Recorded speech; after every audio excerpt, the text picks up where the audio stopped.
हाय, नमस्कार मंडळी. सर्वात पहिल्यांदा तर तुम्हाला मकर संक्रांतीच्या हार्दिक शुभेच्छा. बघा, आमच्या इकडे बघा ओवसा मांडायची अशी पद्धत असते बघा. पहिल्यांदा लग्न झाल्या पहिल्या वर्षी आपण जितका म्हणजे 5चा, 11चा, 25चा, 30चा असा ओवसा असतो.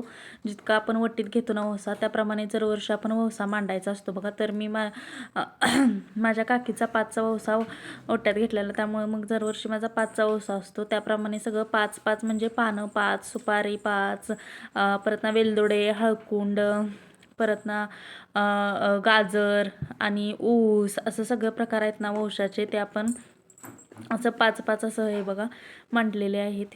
इथं मी आता पूजा मांडून घेत आहे वंशाची. 3च्या पुढे मुहूर्त होता, 3च्या पुढे सगळ्यांनी वंसा मांडायचा होता. हे बघा असं मी ह्याप्रमाणे मांडत आहे. सकाळी सगळं नैवेद्य बिवेद्य दाखवून घेतलेला होता बघा.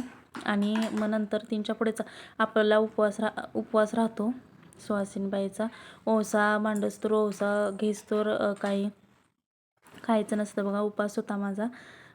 आणि मग 3, 3:15 वाजल्यावर मी ओवसा मांडायला सुरुवात केलेली होती.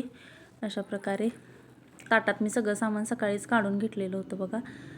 आणि मी इथं आता हे मांडून घेत आहे. आणि ओवसा मांडून झाल्यावर मग आपण तुळशीला पण ओवसायचं आणि मग नंतर हळदी कुंकवासाठी आपण जायचं किंवा आपल्या घरी सुवासिनी येतील अशी पद्धत असते बघा. जिकडची तिकडची पद्धत वेगवेगळी असते, त्यामुळे आमच्या इकडे पद्धत अशी आहे बघा.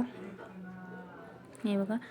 आणि मग नंतर ओवसा झाल्यानंतर आपण जेवण करू शकतो व करू शकतो. अशा प्रकारे तुमच्या इकडे ओवशाची पद्धत कशी आहे ते पण नक्की सांगा. आणि लाईक, शेअर, सबस्क्राईब करायला विसरू नका. कसा वाटला ब्लॉग नक्की सांगा.